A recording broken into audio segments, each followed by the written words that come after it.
Bueno, página 305.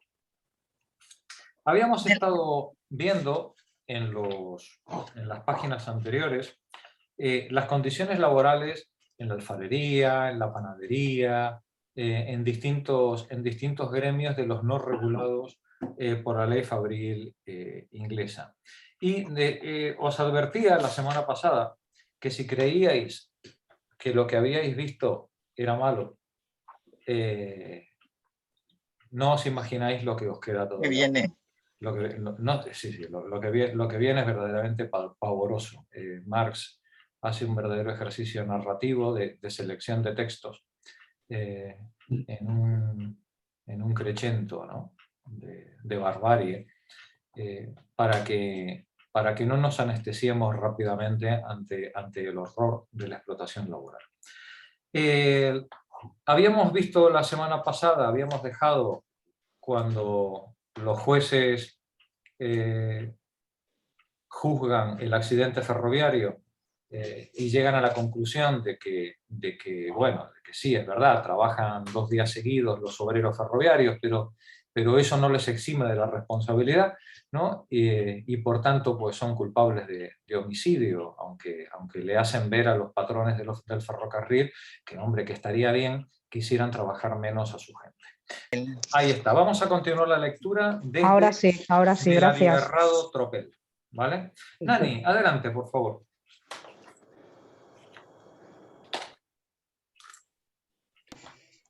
Del abigarrado tropel formado por obreros de todas las profesiones, edades y sexos, que se agolpan ante nosotros, más acusaciones que ante...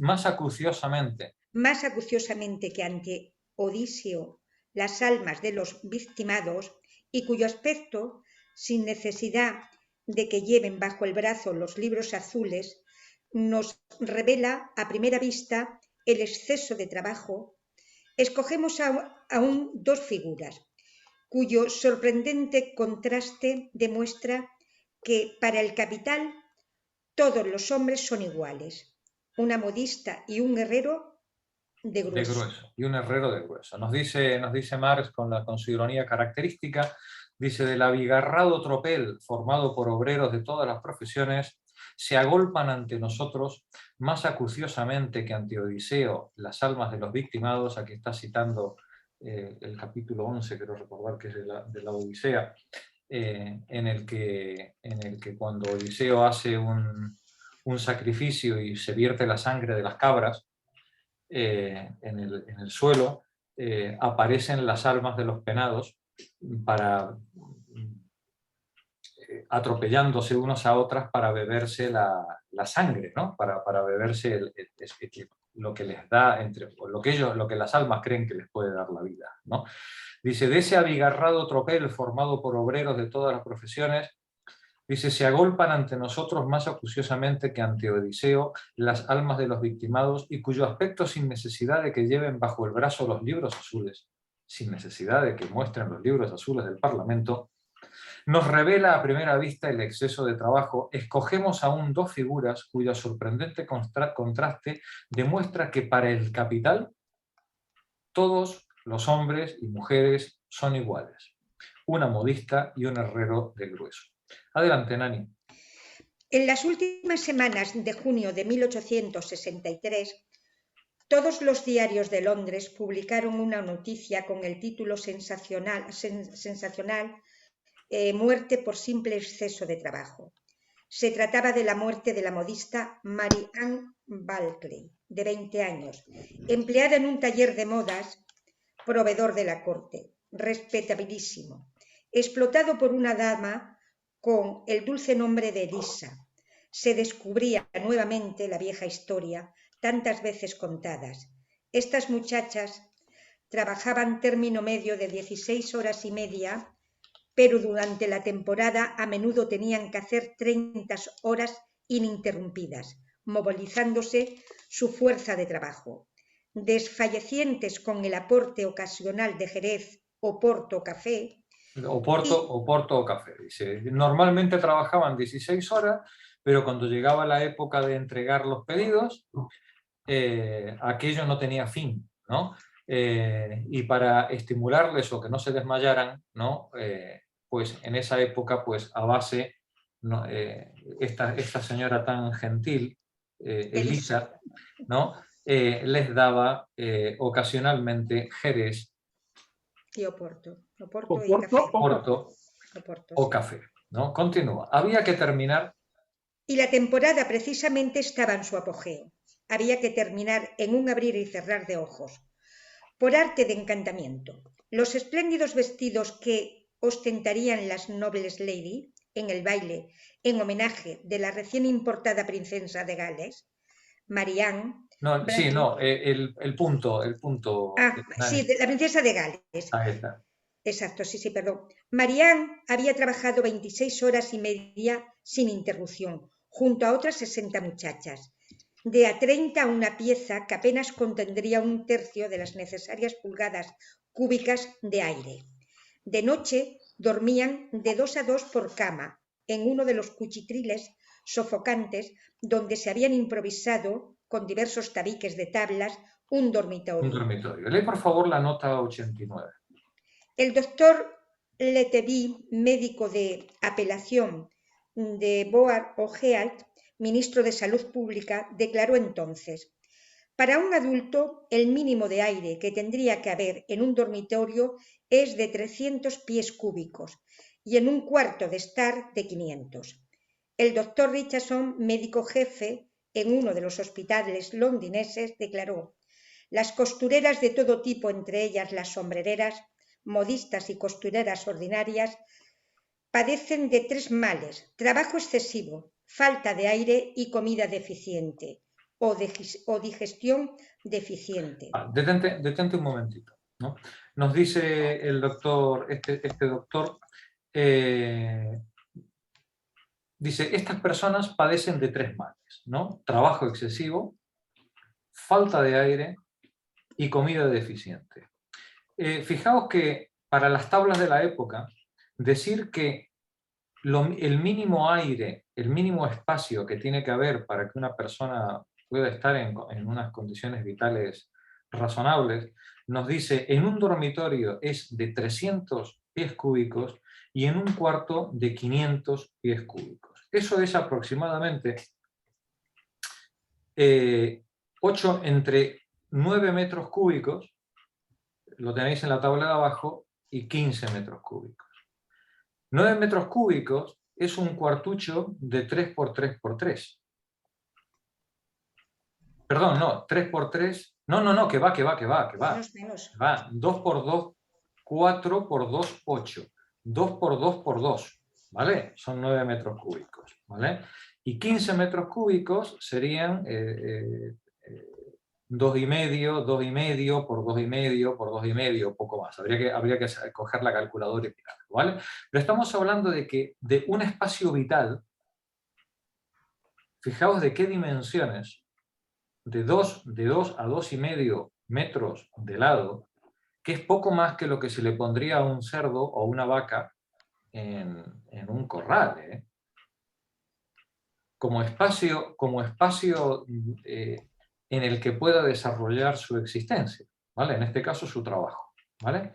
Bien, pues ni eso tenían estas criaturas en su espacio de trabajo, ¿vale? Pero perdón, ¿dormían en el mismo sitio que trabajaban? Sí, claro, y dormían, comían, todo en el mismo sitio. Vamos como a lo que dicen ahora de los chinos, ¿no? Sí, claro, los chinos no inventaron el trabajo, ¿no? Claro. No, en absoluto, ¿vale? Pero bueno, es como la maquila, ¿no? Esto lo podéis encontrar en cualquier taller, en cualquier sótano de estos de explotación ilegal de trabajadores, ¿no? En cualquier lugar del mundo, en España también, ¿no? Él continúa, en lo esencial. En lo esencial. Exacto, perdón, porque en España se desmontó toda una trama textil que tenían a las mujeres sin contrato y trabajando en garajes. Claro. En garajes, sin ventilación, con luz artificial muchísimas horas y sobre todo mujeres pues, de mediana edad, mayores, que claro, que no tenían otro sustento y tampoco iban a denunciar. son el perfil de mujeres, ¿cómo diríamos? De familia monoparental, ¿no? Es decir, de mujeres que no tienen más remedio que echar todas las horas que puedan para poder sacar adelante su núcleo doméstico, o bien niñas, o bien así más mayores, que están en condiciones de hacinamiento y de explotación de 10, 12, 14, 15 horas. Claro, y en este caso, además es que fueron pueblos alrededor de Elda, claro, porque Elda es tierra de calzado, no tampoco se les pagaba por las horas, sino se les pagaba por la pieza, por par de zapatos. claro. Entonces sí que algunas denunciaron, claro, de forma anónima, porque mostraban que zapatos que estaban cobrando, creo que era como €1,30 el par, luego estaban en las zapaterías 50, 60, 70 euros. Claro, claro. Claro. Sí, sí. Y la máquina de coser también la ponían ellas. Pero ¿y el riesgo de la impresión? Es que el emprendedor no asume riesgos. Pobre Amancio. Pobre.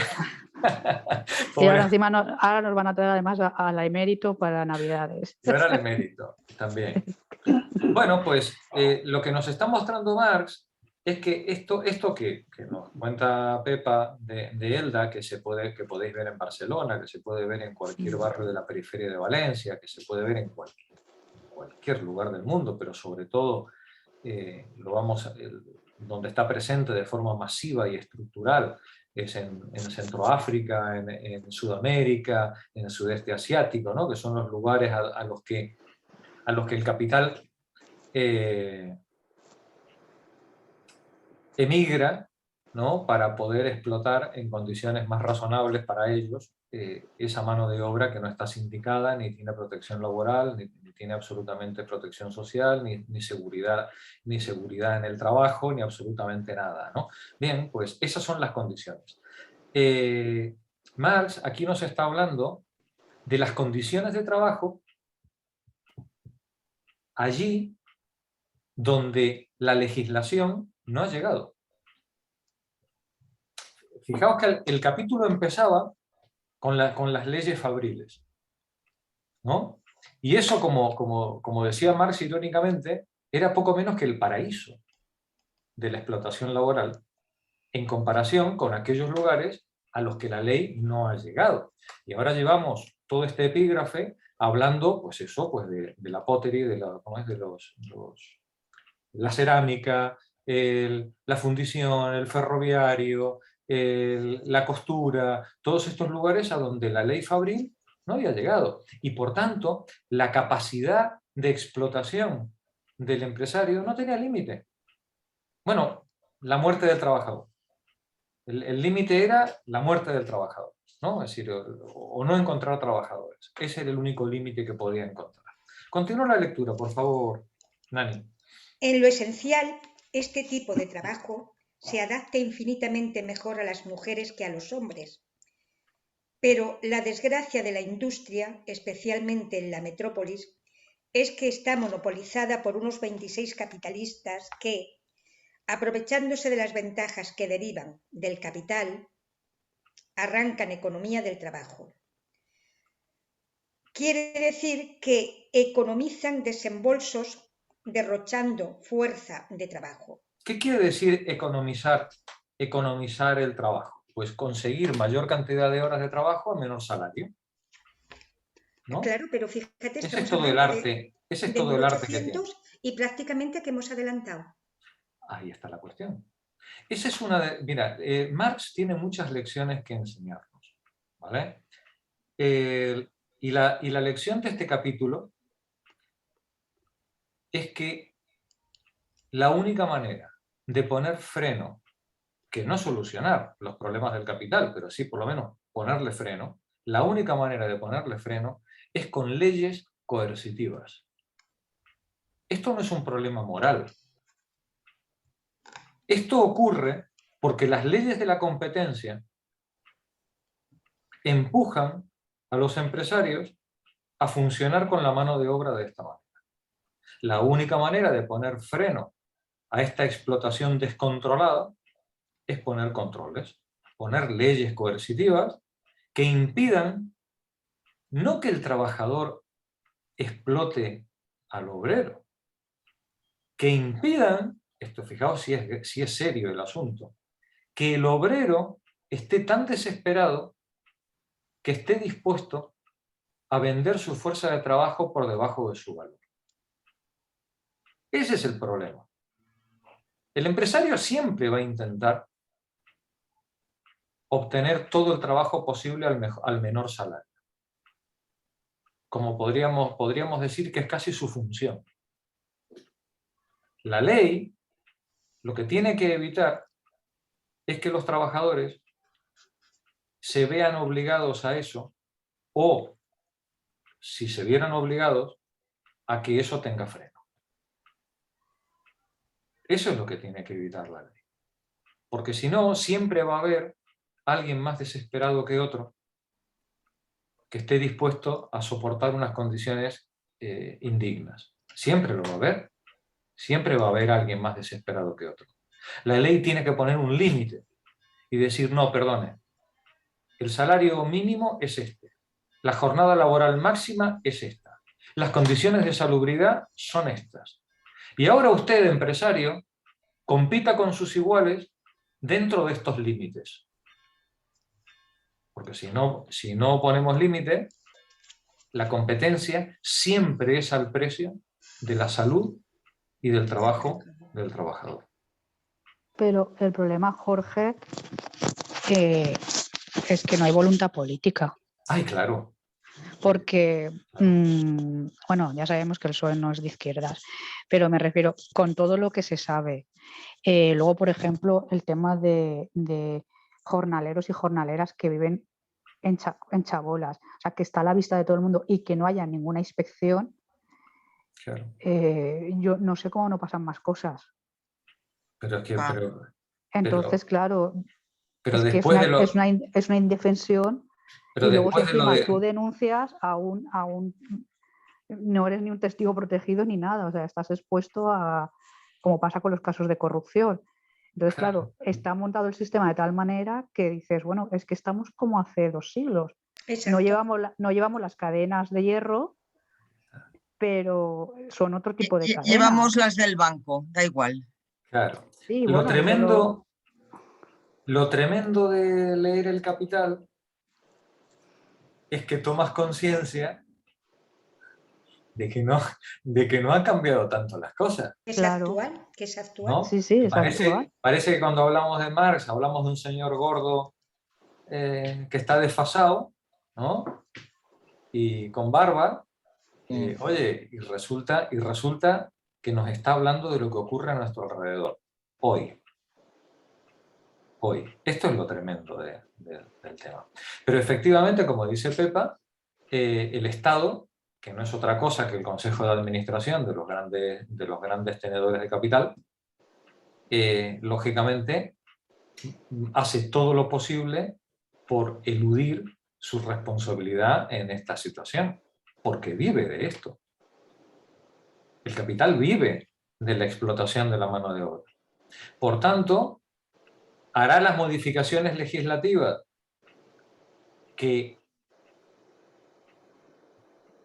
la calle demande o exija, pero siempre el mínimo posible que le permita mantenerse en el poder. El mínimo posible. Esto es un juego de fuerzas, como decía Marx, a derechos iguales gana la fuerza. Este es un juego de fuerzas en el que los tenedores del capital, los tenedores de los medios de producción, maniobran como pueden para aumentar su margen, y del otro lado, la gente que aporta la fuerza de trabajo tiene que maniobrar como pueda para conseguir unas condiciones de vida dignas. Eso dentro del juego del capital. Si algún día decidimos terminar con el capital, pues bueno, pues ya veremos. Pero al menos dentro del juego del capital, las condiciones de lucha son esas. Unos por obtener la mayor ventaja posible y otros por conseguir las condiciones de vida más dignas posibles. Y mientras tanto, ir formando conciencia de clase, ir formando conciencia del problema, comprendiendo cuál es el origen y que cada vez más gente se dé cuenta de que el problema no pasa por leyes laborales más justas o leyes laborales menos justas, sino por la abolición de la forma capitalista de explotación. De todos modos, tenéis que ser optimistas. Cuando uno ve la enorme represión que ejerce el Estado, uno debe pensar que tienen razones para tener miedo.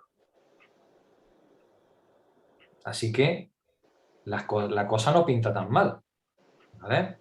Cuando el Estado mete más dinero en antidisturbios que en maestros, por decir, ¿no?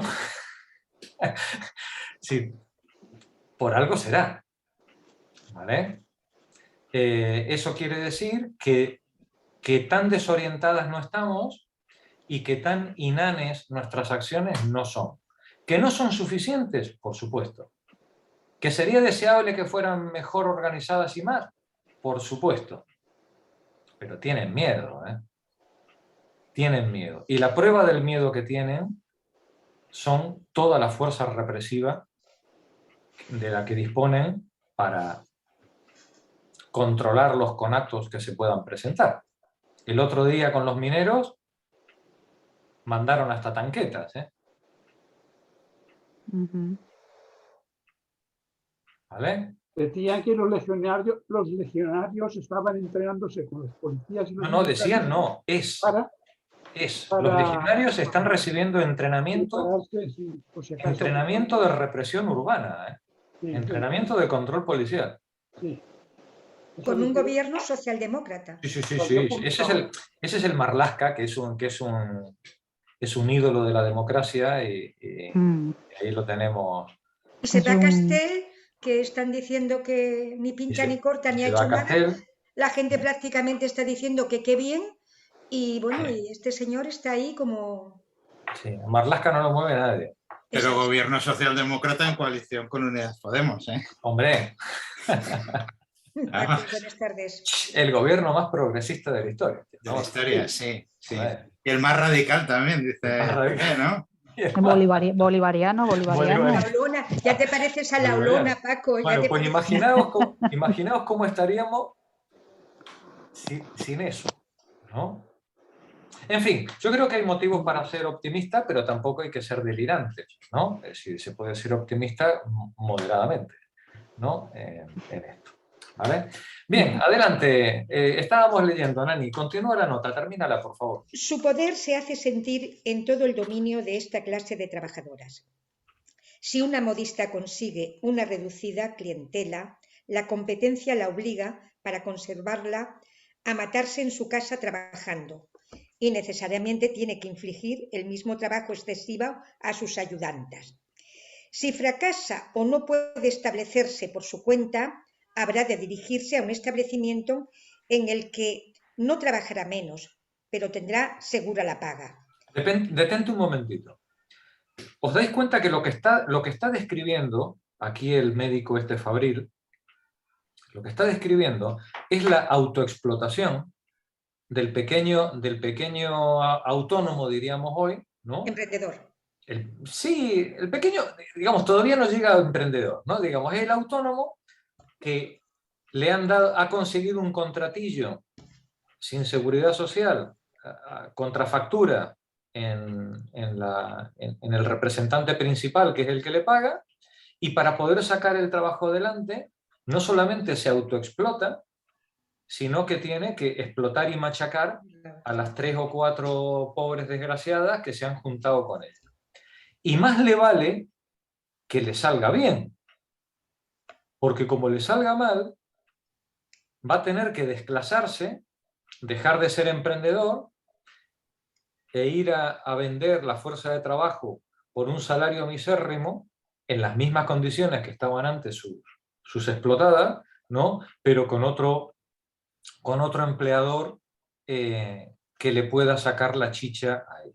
Sí. Fijaos que lo que está describiendo es el drama del autónomo con empleados que podemos tener en España, ¿no?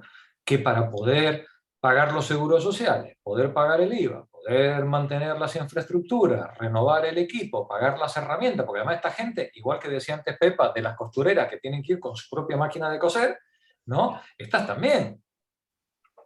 Estas funcionan como si fueran empresarios y realmente hoy diríamos son falsos autónomos. En el sentido de que tienen un solo empleador o dos empleadores, pero están haciendo un trabajo bajo un contrato mercantil, ¿no? Cuando realmente deberían estar empleadas, ¿no? Esta es la descripción que nos está haciendo Marx. Continúa, Nani, termina la nota, por favor. El médico, ¿no? Porque esto lo está haciendo el sí, médico. Este es el médico. Aquí Marx está citando al médico. Sí. Que aún es más grave, aún es más grave. Sí. Si fracasa... Nani, porque cuando uno lee El Capital, siempre las citas que aparecen en El Capital, siempre nos dicen, los radicales, comunistas, bolcheviques, ¿no? Sí. No, quien está escribiendo esto son señores burgueses de la clase media británica que están escandalizados de lo que está ocurriendo en el entorno fabril. Esto no lo dicen socialistas o anarquistas. ¿Vale? Continúa, Nani.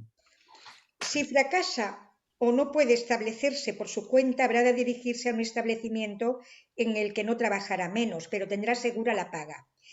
En esa colocación se vuelve una verdadera esclava, llevada aquí y allá por el oleaje de la sociedad, ora en su casa, pasando hambre o poco menos en un cuartucho, ora nuevamente ocupada, 15, 16 y hasta 18 de las 24 horas del día, en una atmósfera difícilmente tolerable y con una comida que, aun si es buena, no puede digerirse por falta de aire puro. La tisis, que es simplemente una enfermedad causada por el aire viciado, se nutre de estas víctimas. Doctor Richardson, esto lo dijo en 1863. 1863. Madre mía. ¿Vale?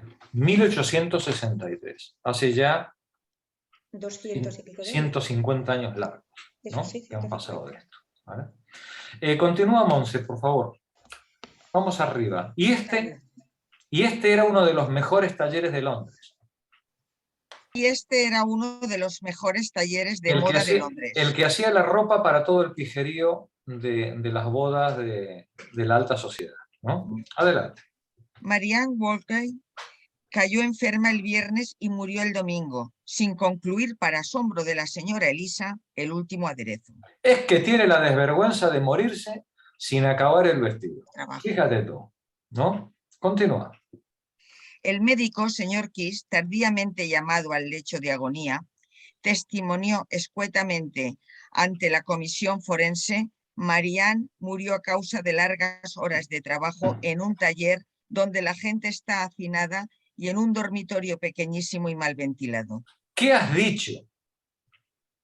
El médico se atreve a decir que esta mujer muere en unas condiciones indignas por exceso de trabajo y en un lugar insalubre. A ver qué le dice el jurado. Adelante. A fin de darle al facultativo una lección de buenos modales, la coronel Juris dictaminó por el contrario: la fallecida murió de apoplejía, pero hay motivos para temer que su muerte haya sido acelerada por el trabajo excesivo en un taller demasiado lleno. Nuestros esclavos blancos, exclamó el Morning Star, el órgano de los librecambistas, bueno, no hay forma, Coven y Bright, nuestros esclavos blancos arrojados a la tumba a fuerza de trabajo, languidecen y mueren en silencio. Lee por favor la nota 90. ¿Os dais cuenta que no estamos ante una... No son los sindicatos los que están... Es la clase media la que está escandalizada ante lo que está ocurriendo en la industria, ¿no? Lógicamente que detrás de todo este escándalo también hay intereses políticos, pullas y puñaladas entre unos miembros del poder y otros miembros del poder, ¿vale? Pero estos son textos de los libros azules, de las comisiones del Congreso, de los funcionarios del Parlamento, y de los periódicos, ¿no? Lee por favor la nota, Monse. Morning Star, 23 de junio de 1863. El Times aprovechó el acontecimiento para defender a los esclavistas norteamericanos contra Bright, etc. Muchísimos de nosotros, sostuvo, piensan que mientras hagamos trabajar a nuestras jóvenes hasta la muerte, valiéndonos del azote del hambre en vez del chasquido del látigo, difícilmente tengamos el derecho de excitar las pasiones al rojo vivo contra familias que han nacido esclavistas y que por lo menos alimentan bien a sus esclavos y los hacen trabajar con moderación. Fijaos la manera en la que se expresan. Evidentemente, aquí hay otros intereses políticos que están detrás soterrados, ¿no? en toda esta pugna, ¿no? Los esclavistas contra los librecambistas, el norte y el sur norteamericano, y los amigos del comercio internacional que quieren importar cereal de Norteamérica versus los aristócratas y dueños del cereal inglés que no quieren que entre el cereal norteamericano porque arruina sus campos, ¿no? Es decir, aquí hay muchísimo sinvergüenza entremetido en esta discusión. No obstante, es muy interesante la comparación que hace el Times entre la explotación laboral de los trabajadores blancos y los esclavos del sur norteamericano, ¿vale? Termina la nota, por favor, Monse. Del mismo modo, el estándar órgano Tory sermoneó al reverendo Neumann Hall, excomulga a los esclavistas, pero reza junto a esos honrados sujetos que hacen trabajar 16 horas diarias por un salario de perros a los conductores y guardas de los ómnibus de Londres. Por último, habló el oráculo, el señor Thomas Carlyle, de quien ya en 1850 hice imprimir. El genio se ha ido al diablo, ha permanecido el culto. En una breve parábola reduce el único acontecimiento grandioso de la historia contemporánea, la Guerra Civil Norteamericana, a que Pedro del Norte quiere destrozar violentamente el cráneo a Pedro del Sur. A Pablo del Sur, porque Pedro del Norte alquila a sus trabajadores por día y Pablo del Sur lo hace de por vida. Es buena, ¿no? Sí, muy es buena. Digamos, Pablo del... ¿cómo es? ¿Quién es? Pedro del Norte le quiere Pablo romper la cabeza a Pablo del Sur porque Pedro alquila por días y el otro alquila por día, por vida, ¿no? Es buena, ¿no? La diferencia entre el trabajador asalariado y el esclavo, ¿no? Continúa, Monse. Vamos a ver.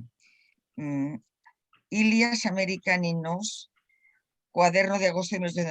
Así reventó por fin la burbuja de la simpatía Tory por el asalariado urbano, en modo alguno por el rural, claro está. El meollo se denomina esclavitud. Claro, nos dice, ¿por qué los Tories están protestando contra la explotación urbana?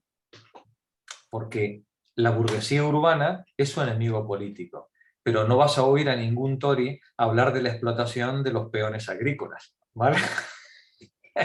¿No? Son hacendados. Esos están protegidos por el patriarcado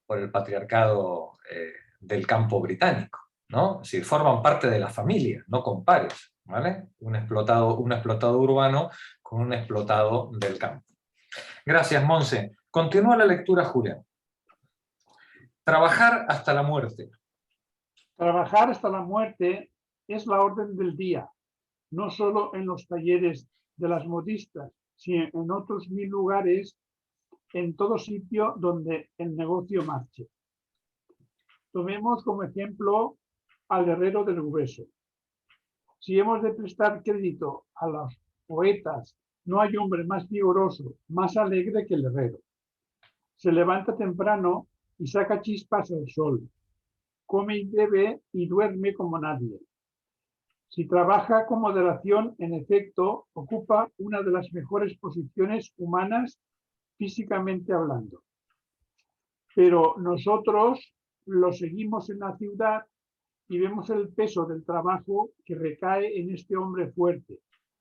¿Y qué posición ocupa en la tasa de mortalidad de este país? Detente un momentito. Vamos a ver ¿qué posición ocupa este señor en la tasa de mortalidad de este país? Para que nos hagamos una idea del orden de magnitud, me he tomado la libertad de poneros de coger el INE.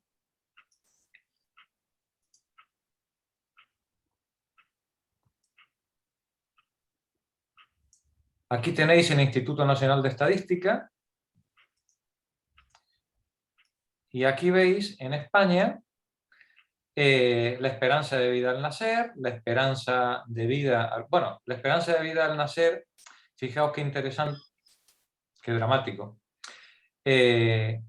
Habíamos alcanzado prácticamente los 84 años en 2019 y hemos perdido 2 años de media en el último año y medio. ¿Vale? La esperanza de vida a los 65 años la tasa de mortalidad al nacimiento, cuando un niño nace, ¿cuál es la tasa de mortalidad por 1000 que tenemos? 2,52 de media, y la tasa de mortalidad a los 65 años. Los hombres 13,61 y las mujeres 5,81. Pero quedémonos con la media. 2,5 al nacer, 9,55, 10 por 1000 a los 65 años. ¿Vale? Continúa Julián la lectura. Vamos a ver cuál es la tasa de mortalidad de estos herreros, estos hombres fuertotes de las herrerías de Inglaterra. Uno de los mayores barrios de Londres, los herreros mueren a razón de 31 por 1000 anualmente, o sea, 11 por encima de la mortalidad media de los varones adultos en Inglaterra. El triple de lo que tenemos en España en este momento para 65 años, ¿eh? Para la edad de 65 años. Estoy seguro que si bajamos a... bueno, no tenemos, en el INE no he encontrado a los 40 años o a los 30 años pues la tasa de mortalidad, vamos, es ridícula, ¿no? A los 65 años, un jubilado español tiene una tasa de mortalidad 3 veces inferior a la que tenía un herrero en Londres en esa época, ¿vale? Pero de todos modos lo que nos interesa es que nos dice Marx que es 11 puntos por encima de la media en cualquier otro oficio, ¿no? Por encima de la mortalidad media de los varones adultos, ¿vale? Es decir, un herrero tenía un 30% más de probabilidades de morir que cualquier otra persona en cualquier otro trabajo. Adelante, Julián. La ocupación, un arte casi instintivo de la humanidad, inobjetable como ramo de la industria humana, es convertida por el simple exceso de trabajo en aniquiladora del hombre. Este puede asestar tantos martillazos diarios, caminar tantos pasos, respirar tantas veces, producir tanto trabajo y vivir por término medio 50 años, pongamos por caso. Se le obliga a dar tantos golpes más, a dar tantos pasos más, a respirar tantas veces más durante el día y sumando todo esto a incrementar su gasto vital en una cuarta parte. Hace el intento y el resultado es que produciendo durante un periodo limitado una cuarta parte más de trabajo, muere a los 37 años de edad en vez de a los 50. En vez de los 50. Y seguimos citando, sigue siendo texto entrecomillado del doctor Richardson, ¿no? Bueno, esta era la situación en los ramos de la industria no regulados por la Factory Act. Si creíais que era malo lo que habíais leído, vamos a ver ahora, en el siguiente parágrafo, cuál es la situación laboral en el sistema de relevos.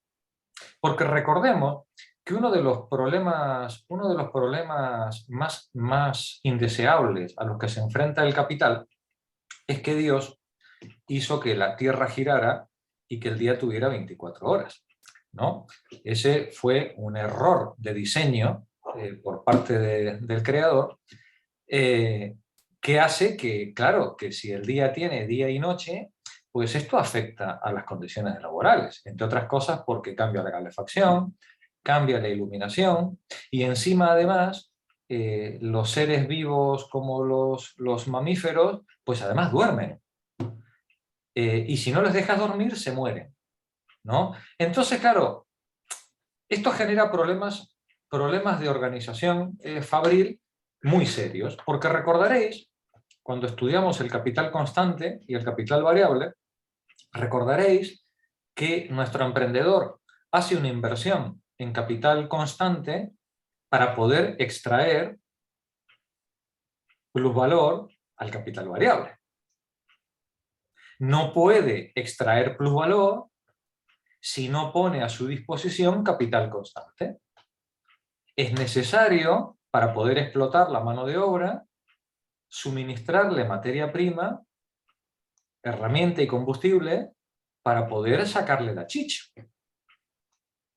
Pero ¿qué pasa con esa materia prima, combustible y herramienta cuando nuestro capital variable perezosamente está durmiendo? Pues que no se valoriza. Ese capital constante duerme el sueño de los justos sin devolvernos, sin permitirnos obtener plusvalor. Eso, comprenderéis, es una injusticia que había que solucionar de alguna manera. Claro, el problema es que nuestro capital variable se muere si le hacemos trabajar por encima de las 16 horas. La manera inteligente de resolver el problema es hacer turnos. Como cualquiera de los que hayáis trabajado en la industria, conoceréis de sobra. En España los turnos suelen ser de 8 horas, 3 turnos de 24, que hacen las 24 horas. En época de Marx se empieza a trabajar en turnos de 12 horas. Gente que trabaja de día, gente que trabaja de noche. Y no solamente los hombretones de Manchester. Las mujeres y los niños, ¿no? El sistema de relevos hace que el capital constante, por primera vez en la historia, pueda estar permitiendo la extracción de plusvalor durante las 24 horas del día, 7 días a la semana. Esa es la gran maravilla del sistema de relevos que vamos a ver a partir de ahora. Y entonces vosotros os preguntaréis, uy, qué bien. Si hemos introducido el sistema de relevo, entonces ya se acabó la explotación laboral, al menos por encima de las 12 horas de trabajo. ¿Qué va? Es que de verdad, no sois más ingenuas. ¿Qué va? ¿Qué va? Sí. Habíamos dicho que había que hacer trabajar la maquinaria 24 horas. Pero nadie ha dicho con qué recursos vamos a hacer trabajar la maquinaria durante 24 horas. Y los recursos que vamos a utilizar, lógicamente, siempre serán los más baratos. ¿Y cuáles son los más baratos? Pues el trabajo infantil y femenino, hijas mías. Es decir, que es a lo que hay que sacarle la chicha para que, con los bajos salarios que le podamos pagar a esos trabajadores y el poco que le tengamos que pagar a los hombretones más fortachones, podamos mantener todo el capital constante en marcha y extraer las mayores tasas y masas posibles de plusvalor, que era a lo que habíamos venido. ¿Vale? Vamos a ver cómo nos cuenta Marx este sistema de relevos. Trabajo diurno y nocturno, el sistema de relevos. Estaba leyendo Julián. Pepa, no sé cómo estás hoy para la lectura. Sí, yo ya tengo voz, por eso estaba hoy así metiendo cizaña, muy bien, muy bien. cizaña un poco. Ya, bueno. Adelante, trabajo nocturno y diurno. Vale, el sistema de relevos. El capital constante, los medios de producción, si se los considera desde el punto de vista del proceso de valorización, solo existen para absorber trabajo y con cada gota de trabajo una cantidad proporcional de plus trabajo. En la medida en que no lo hacen, su mera existencia constituye una pérdida negativa para el capitalista, pues durante el tiempo que permanecen inactivos representan un adelanto inútil de capital y esta pérdida se vuelve positiva, no bien la interrupción, y esta pérdida se vuelve positiva, no bien la interrupción hace necesarios gastos adicionales para que se pueda reanudar el trabajo. Por ejemplo, vamos a ver, entre las desgracias que puede ocurrir a un emprendedor, no solamente es que la fábrica esté parada, cosa que sabéis que es una tragedia en sábados y domingos, festivos y fiestas de guardar, ¿no? Es dramático, ¿no?, que la fábrica esté parada, sino que hay procesos laborales que cuando yo los detengo, volver a ponerlos en marcha implica un coste adicional. Por ejemplo, calentamiento de fluidos, yo qué sé, en una refinería petrolera es algo evidente, ¿no? Es decir, las fábricas de cerámica están las 24 horas. Las fábricas de cerámica, si yo no puedo, digamos, no es que no pueda, digamos, parar los hornos y volver a encender los hornos. Pues bueno, pues tiene los problemas de la inercia térmica, etcétera, etcétera, bueno, pues representan costes adicionales. Entonces vemos que tanto por una razón como por la otra, el empresario va a intentar, nuestro emprendedor va a intentar que el proceso productivo no se detenga. Bien para evitar las pérdidas negativas, dice Marx, de la simple inutilidad del capital constante parado, ¿no? Bien las pérdidas positivas por la falta de una continuidad en el ritmo de los trabajos, ¿no? Continúa, Pepa. Vale. La prolongación. La prolongación de la jornada laboral más allá de los límites del día natural hasta abarcar horas de la noche solo actúa como paliativo.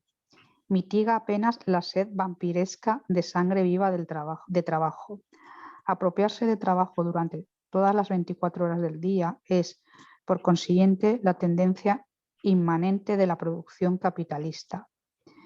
Pero como es físicamente imposible explotar las mismas fuerzas de trabajo día y noche, continuamente se requiere para superar ese obstáculo físico alternar las fuerzas de trabajo consumidas durante el día y durante la noche.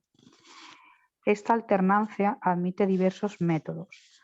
Puede ser organizada, por ejemplo, de manera que una parte del personal obrero efectúe trabajo diurno una semana, trabajo nocturno durante la otra.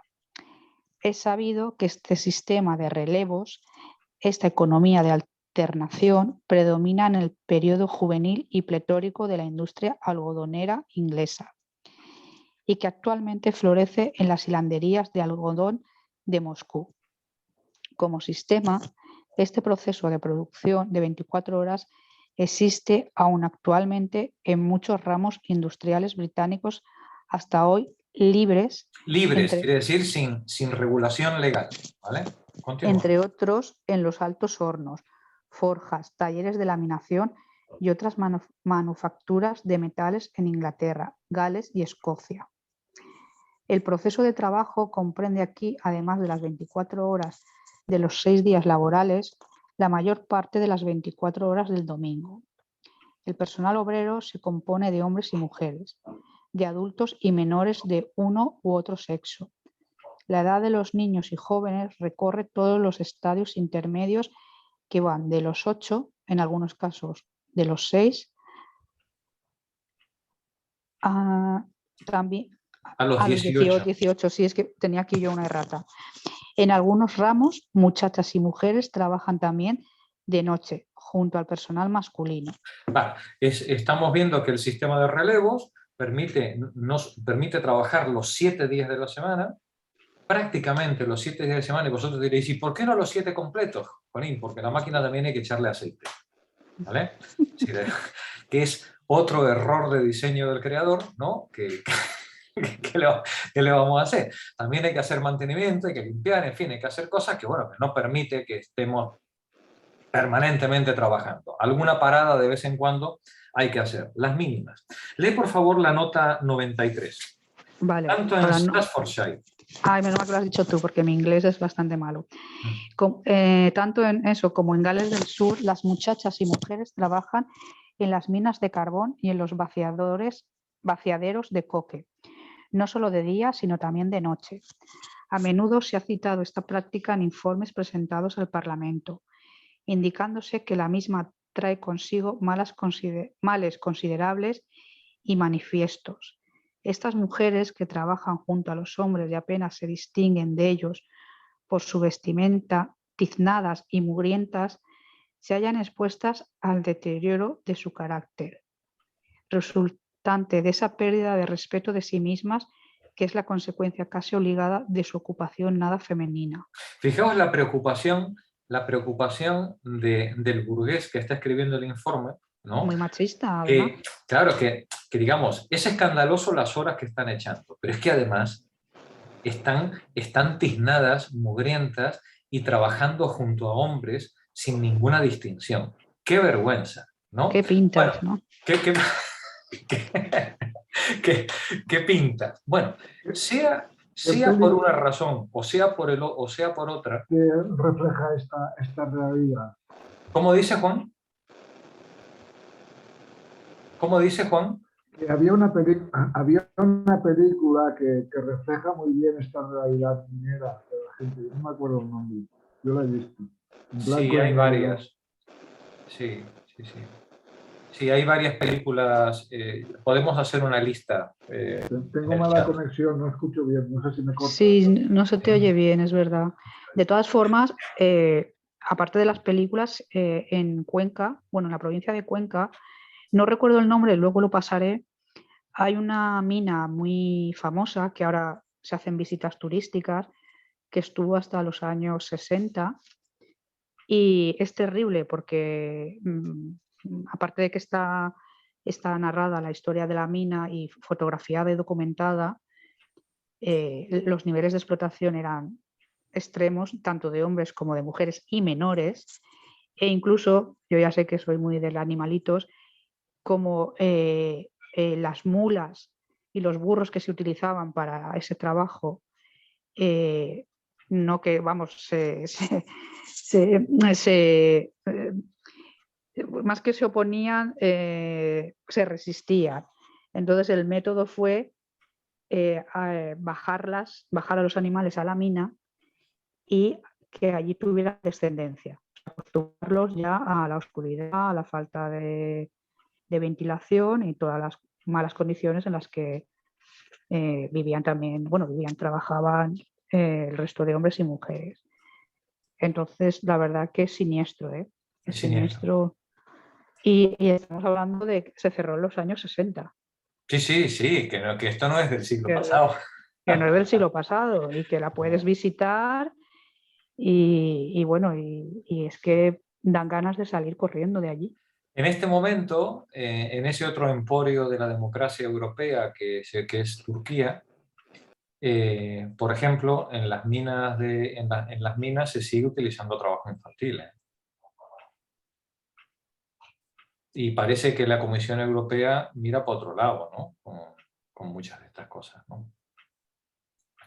Bien, Elena, por favor, prescindiendo de los efectos nocivos. Prescindiendo de los efectos nocivos que en general ocasiona el trabajo nocturno, la duración ininterrumpida del proceso de producción a lo largo de 24 horas brinda la oportunidad, entusiastamente bienvenida, de traspasar los límites de la jornada nominal de trabajo. Detente un momentito. Dice, fijaos qué paradoja, ¿no? Es decir, el turno de 24 horas, paradójicamente, brinda la oportunidad de traspasar el horario de la jornada nominal de trabajo. Lee, por favor, la nota 94. Parece natural, observa un fabricante de acero que recurre al trabajo nocturno de los niños, que los muchachos que trabajan por la noche no puedan dormir de día ni encontrar ningún reposo propiamente dicho, y que en vez de eso el día siguiente anden vagabundeando sin cesar. Un médico indica lo siguiente, entre otras cosas, con respecto a la importancia de la luz solar para la conservación y desarrollo del cuerpo. La luz opera directamente, asimismo, sobre los tejidos del cuerpo, dándoles dureza y elasticidad. Los músculos de animales a los que se priva de la cantidad de vida de luz se ablandan y pierden su elasticidad. La deficiencia de estímulo hace que la facultad nerviosa pierda su tono y se atrofie la elaboración de todo lo que debiera crecer. En el caso de los niños, la exposición constante a la plenitud de la luz diurna y durante parte del día a los rayos directos del sol es esencialísima para la salud. ¿Os dais cuenta qué tremendo que tenga un médico que poner blanco sobre negro estas obviedades? Comparando a los animales con los niños para decir, hombre, al niño le tiene que dar un poquito de luz para que pueda crecer de forma normal. ¿Os dais cuenta qué tremendo es que haya que explicar lo evidente? Adelante, Elena, por favor. La luz coadyuva a la elaboración de sangre sana y plástica y endurece las fibras ya formadas. Actúa también como estímulo sobre los órganos de la vista y motiva así una actividad mayor de las diversas funciones cerebrales. El doctor Strange, médico jefe del General Hospital de Worcester y de cuya obra La Salud 1864 hemos tomado el pasaje precedente, le escribe a uno de los investigadores, el señor White. Estando en Lancashire, he tenido hace un tiempo la oportunidad de observar los efectos del trabajo nocturno sobre los niños y no vacilo en afirmar, contrariamente a lo que gustan decir algunos patrones, que a corto plazo se resentía la salud de los niños que lo practicaban. Que estos temas pueden ser, en general, objeto de controversias serias, demuestra insuperablemente hasta qué punto la producción capitalista afecta las funciones cerebrales de los capitalistas y sus retainers, paniagudos. Y sus paniaguados, ¿no? Paniaguados, ¿no? Es decir, que tengamos que hablar de esto, que tengamos que discutir esto, demuestra, digamos, cómo el dinero afecta las funciones cerebrales de los patrones, ¿no? Les impide ver la evidencia. Continúa, por favor, arriba la lectura, Elena. Por ejemplo, en los ramos industriales recién citados, que exigen un tremendo esfuerzo, la jornada laboral oficial asciende para todos los obreros a 12 horas, diurnas o nocturnas. Pero el exceso de trabajo más allá de ese límite es, en muchos casos, para decirlo con palabras del informe oficial inglés, verdaderamente pavoroso. Es imposible que una mente humana, continúa el informe, conciba el volumen de trabajo que según las declaraciones testimoniales efectúan muchachos de 9 a 12 años, sin llegar inevitablemente a la conclusión de que no debe permitirse más ese abuso de poder en que incurren padres y patrones. ¿Qué justificación puede haber para que, teniendo un sistema de relevos de 12 horas, el trabajo infantil y nocturno sistemáticamente exceda las 12 horas? ¿Qué puede explicarlo? ¿Qué se os ocurre? ¿Qué puede explicarlo?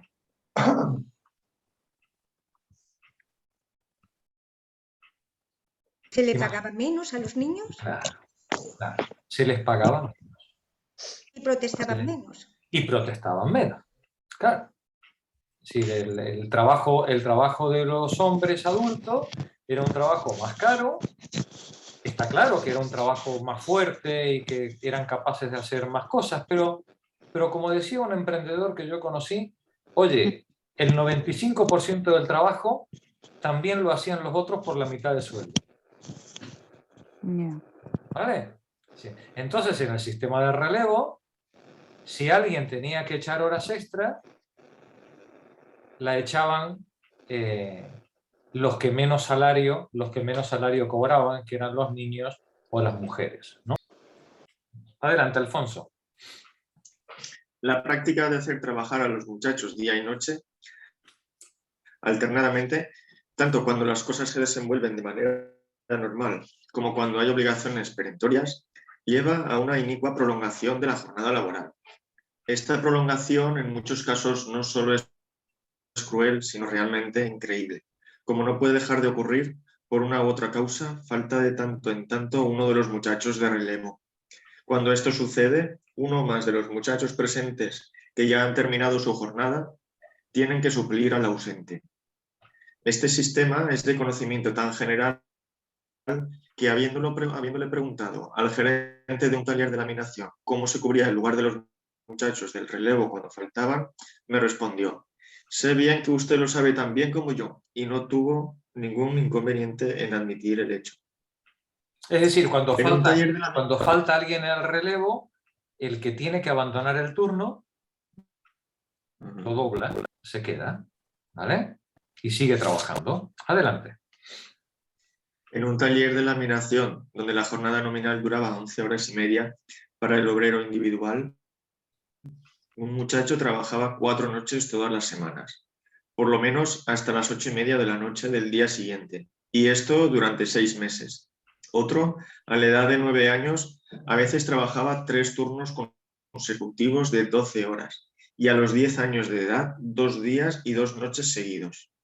Un tercero, ahora de 10 años, trabajaba 3 días desde las 6 de la mañana hasta las 12 de la noche y hasta las 9 de la noche los demás días. Un cuarto, ahora de 13 años, trabajaba de 6 de la tarde hasta las 12 del mediodía siguiente. Y a veces hacía 3 turnos seguidos, por ejemplo, desde el lunes de mañana hasta el martes de noche. Desde el lunes por la mañana hasta el martes por la noche, ¿no? Continúa.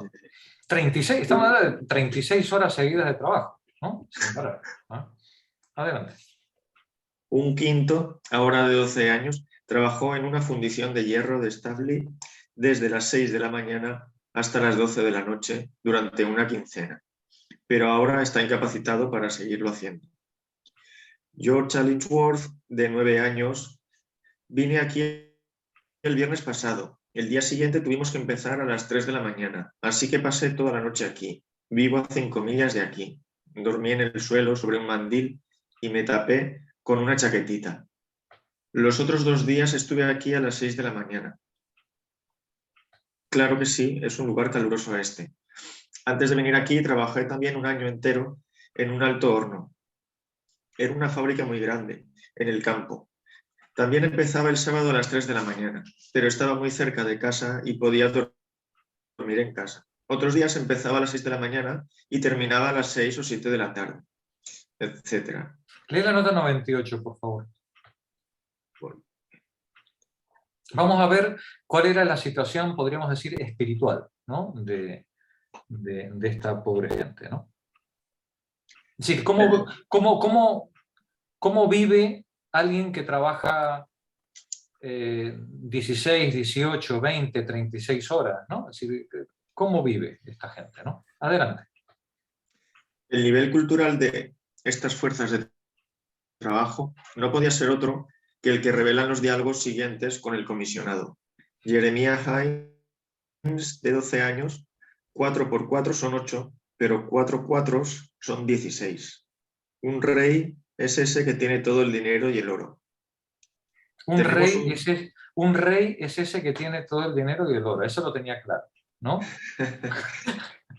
Continúa. Tenemos un rey y dicen que él es una reina. La llaman princesa Alejandra. Dicen que se casó con el hijo de la reina. Una princesa es un hombre. William Turner, de 12 años. No vivo en Inglaterra. Pienso que es un país, pero nunca supe antes de él. John Morris, de 14.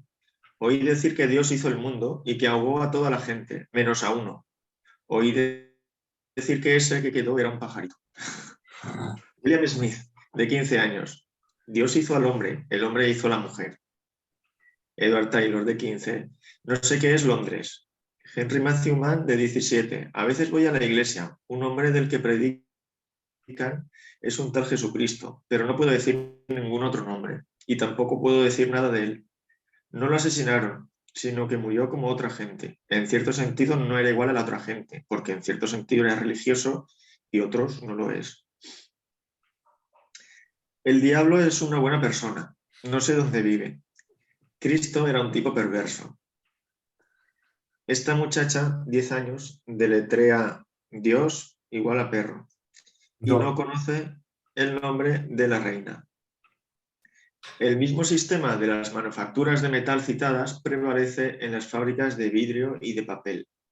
En las fábricas de papel, donde éste se confecciona con máquina, el trabajo nocturno es la norma en todos los procesos, salvo en la clasificación de trapos. En algunos casos, el trabajo nocturno, por medio de relevos, prosigue incesantemente durante toda la semana. Lo usual es que duren desde la noche del domingo hasta las 12 horas del sábado siguiente. El equipo al que le corresponde el turno del día trabaja 5 jornadas de 12 horas y una de 18. Y el de la noche 5 noches de 12 horas y una de 6, todas las semanas. En otros casos, cada turno trabaja 24 horas, el uno después del otro, en días alternados. Un turno trabaja 6 horas el lunes y para completar las 24, 18 el sábado. En otros casos, se introduce un sistema intermedio, con arreglo al cual todos los que tienen que ver con la maquinaria de fabricar papel trabajan de 15 a 16 horas todos los días de la semana. Este sistema, dice el comisionado Law, parece combinar todos los males inherentes a los relevos de 12 y de 24 horas. Bajo este sistema de trabajo nocturno laboran niños de menos de 13 años, muchachos menores de 18 y mujeres. A veces, en el sistema de 12 horas, tienen que trabajar un turno doble de 24 por no presentación del relevo. Las declaraciones de testigos demuestran que muy a menudo muchachos y chicas se ven obligados a trabajar sobre tiempo, que no raras veces comprende 24 y hasta 36 horas de trabajo ininterrumpido. En el proceso continuo e invariable de los talleres de vidriado es posible encontrar muchachas de 12 años que durante todo el mes trabajan 14 horas diarias sin ningún descanso regular o interrupción, salvo 2 o a lo más 3 pausas de media hora para las comidas. En algunas fábricas en las que se ha abandonado por entero el trabajo nocturno regular, se trabaja una cantidad terriblemente grande de sobretiempo. Y eso ocurre a menudo en los procesos más sucios, calurosos y monótonos. Cuanto más monótono y peor pagado es la actividad, mayor cantidad de sobretiempo, eufemísticamente diciendo, de trabajo excesivo se le pide al trabajador mal pagado, ¿no? Continúa la lectura, recupera Nani la lectura. Pero oigamos ahora. Hemos visto hasta ahora la descripción de los inspectores fabriles, ¿no? Y de los médicos. Vamos a ver ahora qué opinan los empresarios, ¿no? De este asunto. Pero oigamos ahora cómo concibe el capital mismo ese sistema de 24 horas. Naturalmente, el capital tiende un manto de silencio sobre los excesos del sistema, sobre su abuso en la cruel e increíble prolongación de la jornada laboral. Solo habla del sistema en su forma normal.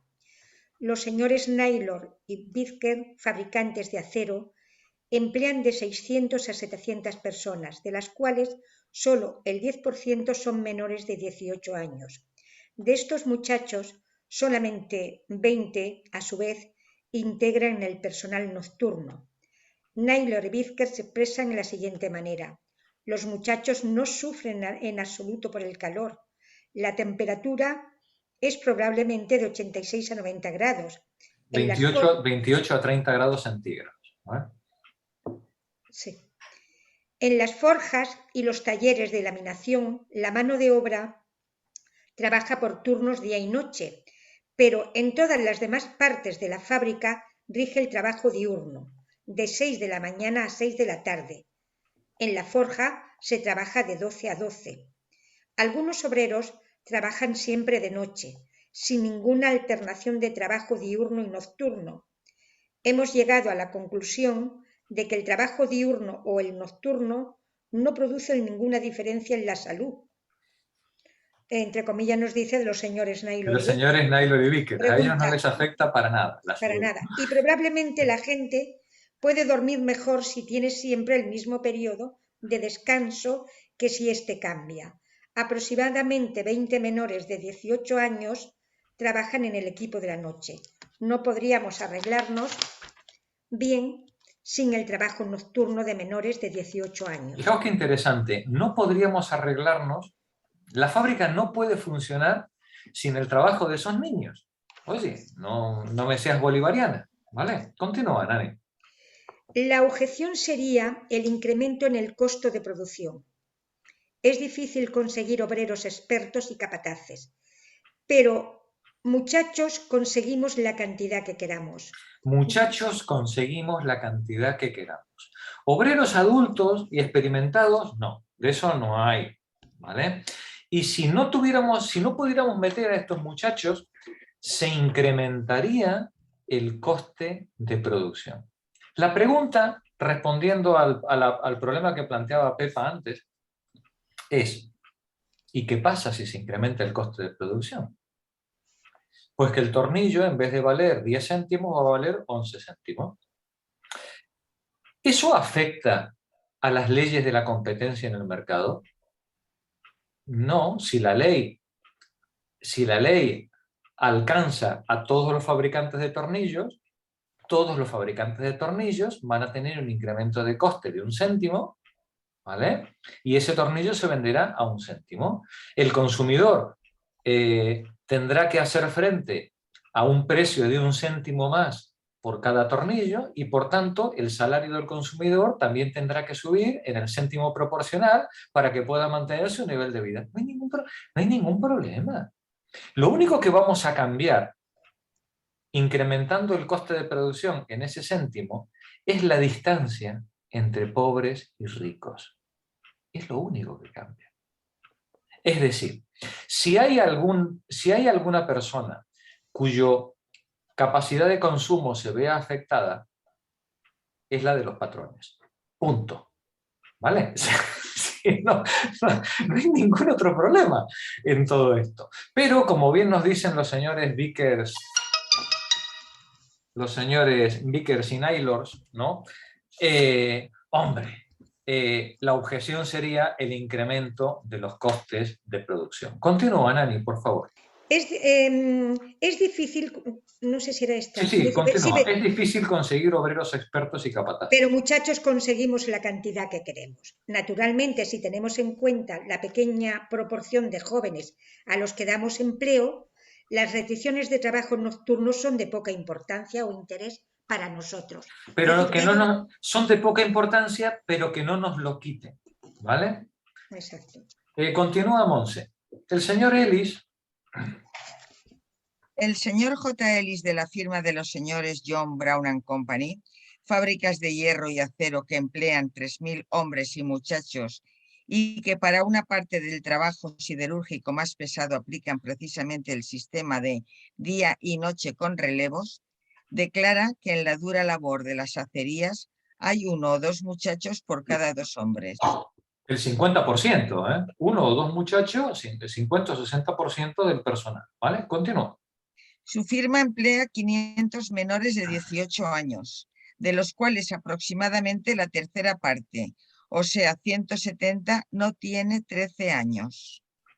Con respecto a la proyectada modificación de la ley, opina el señor Ellis, no creo que fuera muy objetable establecer que ninguna persona de menos de 18 años trabaje más de 12 de las 24 horas. Fíjate lo que admite el señor, que es un social bien pensante, ¿vale? Y una persona de misa. Él dice, oye, no habría problema en que los menores de 18 años no trabajen más de 12 horas, ¿vale? Continúa. Pero entiendo que no se puede trazar línea alguna por encima de la edad de 12 años, conforme a la cual se puede dispensar del trabajo nocturno a los muchachos. Menores de 12 años ¿cómo vamos a impedir que trabajen por la noche? ¿Vale? Continúa. Hasta aceptaríamos mejor una ley que prohibiese absolutamente dar empleo a muchachos de menos de 13 o incluso de menos de 15 años que una prohibición de utilizar durante la noche a los muchachos que ya tenemos. Los muchachos que trabajan en el turno del día tienen que trabajar también alternativamente en el de la noche, porque los hombres no pueden efectuar solamente trabajo nocturno. Eso arruinaría su salud. Fijaos. Fijaos si son, sinvergüenzas. Fijaos si son sinvergüenzas. ¿Sí? Hacer que los hombres trabajaran toda la noche, que eso arruinaría su salud. El chiquillo no. El chiquillo no. ¿Vale? Adelante, sigamos con el argumento. Pensamos, sin embargo, que el trabajo nocturno en semanas alternadas no es nocivo. Los señores Naylor y Vickers creían, por el contrario, en conformidad con el interés de su negocio, que era precisamente el trabajo nocturno alternado de manera periódica y no el de carácter permanente el que probablemente era perjudicial para su salud. Aquí cada uno arrima el asco a su sardina. Efectivamente, cada uno arrima el asco a su sardina, ¿no? Adelante. A nuestro juicio, la gente que efectúa alternativamente trabajo nocturno es tan sana, ni más ni menos, como la que solo trabaja de día. Nuestras objeciones contra la prohibición del trabajo nocturno a los menores de 18 años se fundarían en el incremento de los gastos, pero esta es la única razón. Al final, cuando llegamos al fondo de la cuestión, siempre es la misma, ¿no? Es decir, quitar a los niños del trabajo nocturno incrementaría los costes laborales porque hay que pagarle más salario a los trabajadores adultos. Monse, termina el párrafo y lo dejamos aquí en esta página. Creemos que el aumento sería mayor de lo que el negocio, con la debida consideración a su exitosa ejecución, podría soportar equitativamente. El aumento de costes de retirar el trabajo infantil, ¿vale?, sería mayor de lo que el negocio podría soportar. Fíjate. Adelante, Monse. Qué pastosa fraseología. El trabajo escasea aquí y podría volverse insuficiente si se adoptara esa regulación. Esto es, Ellis Brown & Company podrían verse en el amargo trance de tener que pagar en su totalidad el valor de la fuerza de trabajo. Bueno, pues si os parece bien lo dejamos aquí, página 315, y retomamos la lectura el jueves que viene, que ya será la última antes de fiestas, ¿vale? Así que traed de la oreja a las ausentes y que nos despidamos todas para las fiestas del solsticio. Con un brindis. Con un brindis, ¿vale? Que tengamos cava el jueves que viene. Buenas noches.